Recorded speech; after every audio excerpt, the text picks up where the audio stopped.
Pinangunahan ni Pangulong Ferdinand R. Marcos Jr. ang pamamahagi ng mga ambulansya at iba pang kagamitan sa ospital sa Visayas. Bukod dito, namahagi rin ang Pangulo ng titulo ng lupa sa mahigit 1,000 agrarian reform beneficiaries. Si Alan Francisco sa detalye. Ito ang 51 patient transport vehicle o mga ambulansya mula sa Philippine Charity Subsix Office o PCSO na ipinamahagi sa Region 6 sa Iloilo Province. Ibinigay ito sa mga benepisyaryong lokal na pamahalaan at state-run hospital sa Region 6. It's built upon our thrust to improve people's access to healthcare, especially in vulnerable communities and geographically isolated and disadvantaged areas. In delivering those services, every second matters, and these vehicles will ensure that help will arrive without delay. Because our work is about prompt action. Healthcare is about prompt action. Ang mga patient transport vehicle na ito ay mga state-of-the-art emergency vehicle na may stretcher, oxygen tank, blood pressure monitor at iba pang medical equipment.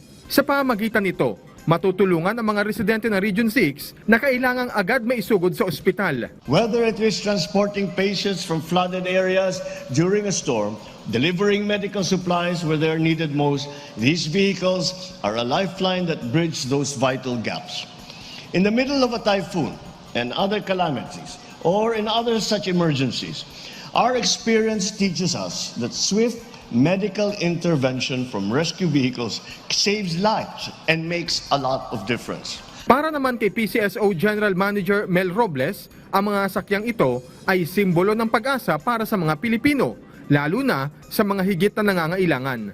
This event marks a significant milestone in our journey towards a healthier, more empowered, bagong Pilipinas.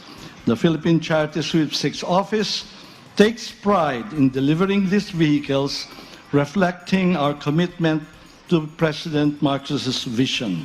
Sunod namang pinangunahan ni Pangulong Marcos ang distribusyon ng mga electronic titles at certificates of land ownership awards sa higit 1,000 agrarian reform beneficiaries sa Western Visayas. Ayon kay Pangulong Marcos, higit 2,600 na hektarya ng agricultural land ang naibigay sa mga magsasaka sa Iloilo, Aklan, Antique, Capiz at Guimaras. Ang ating pamahalaan ay batid na marami sa inyo ang magkaroon ng maraming pagsubok sa pagsasaka. Pero ito ay pangako namin, hindi namin kayo pababayaan. Lahat ng ito ay bahagi ng mas malaking layunin na tiyakin na walang magsasakang maiiwan. Kaya po sa araw na ito, hindi lang tayo nagdiriwang ng mga numero. Ang tunay na selebrasyon ay ang inyong tagumpay.